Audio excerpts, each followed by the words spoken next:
சுவிசேஷம். இந்த நாளுக்குரிய தேவ வார்த்தை.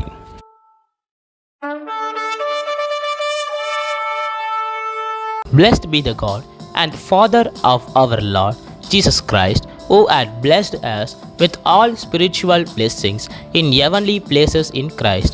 Ephesians 1:3. మన ప్రభు అయిన యేసుక్రీస్తు యొక్క తండ్రి యగు దేవుడు స్తుతింపబడునుగాక. ఆయన క్రీస్తునందు పరలోక విషయములలో ఆత్మ సంబంధమైన ప్రతి ఆశీర్వాదమును మనకు అనుగ్రహించెను. ಎಫೆಸಿಯರಿಗೆ ರಾసిన ಪತ್ರಿಕ 1వ ಅಧ್ಯಾಯ 3వ ವಾಕ್ಯ. ನಮ್ಮ ಕರ್ತನಾದ ಯೇಸು ಕ್ರಿಸ್ತನು ದೇವರು ತಂದೆಯೂ ಆಗಿರುವ ಆತನಿಗೆ ಸ್ತೋತ್ರ. ಆತನು ಪರಲೋಕದಲ್ಲಿನ ಸಕಲ ಆತ್ಮೀಯ ಆಶೀರ್ವಾದಗಳನ್ನು ನಮಗೆ ಕ್ರಿಸ್ತನಲ್ಲಿ ಅನುಗ್ರಹಿಸಿದ್ದಾನೆ. ಎಫೆಸಿದವರಿಗೆ ಬರೆದ ಪತ್ರಿಕೆ 1:3.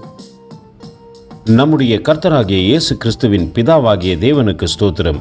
அவர் கிறிஸ்துவுக்குள் உன்னதங்களிலே ஆவிக்குரிய சகல ஆசீர்வாதத்தினாலும் நம்மை ஆசீர்வதித்திருக்கிறார்.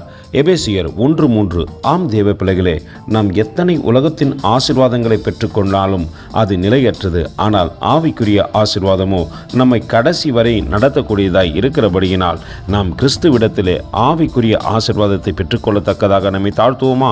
கர்த்ததாமே உங்களை ஆசீர்வதிப்பாராக. ஆமென். எங்களோடு கூட இணைந்து ஊழியம் செய்ய விரும்பினால் இந்த வார்த்தைகளை மற்றவர்களுக்கும் பகிர்ந்து கொடுங்கள். இது ராஜ்யத்தின் சுவிசேஷம். Thank you for watching. God bless you.